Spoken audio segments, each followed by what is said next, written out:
On passe malheureusement au deuxième drame en Libye. Oui, c'est des inondations dévastatrices qui ont frappé le nord-est de Libye lors de la tempête Daniel le week-end du 9 au 10 septembre 2023, qui ont causé la mort de milliers de personnes.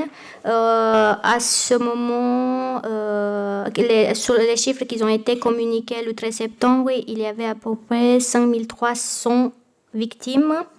Et ce bilan pourrait s'alourdir puisque 10 000 personnes sont encore portées disparues.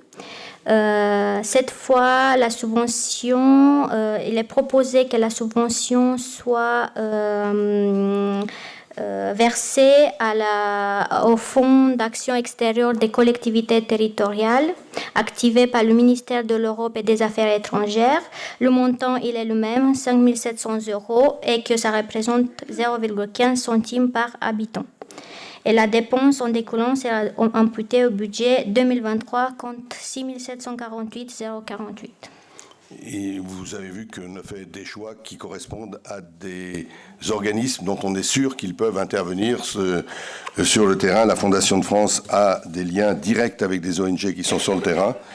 Le FASECO, c'est le fonds géré par le ministère des Affaires étrangères, et lui, il intervient en Libye. Vous savez qu'au Maroc, il a du mal à intervenir directement. Donc, c'est le choix des organismes qui ont été faits par nos services en fonction de l'efficacité de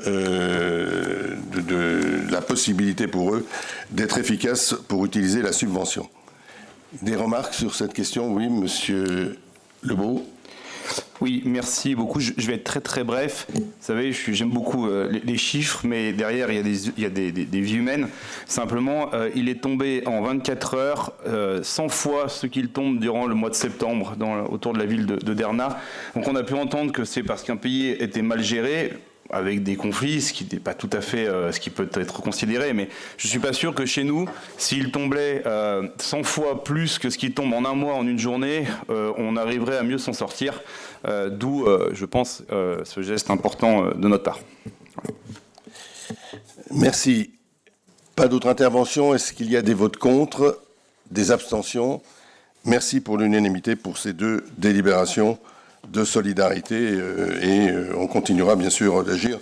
Je m'adresse aussi par le biais de ces délibérations aux associations qui voudraient avoir par exemple des lieux pour collecter du matériel qui pourrait être transmis, comme nous l'avons fait lors du séisme en Turquie et en Syrie.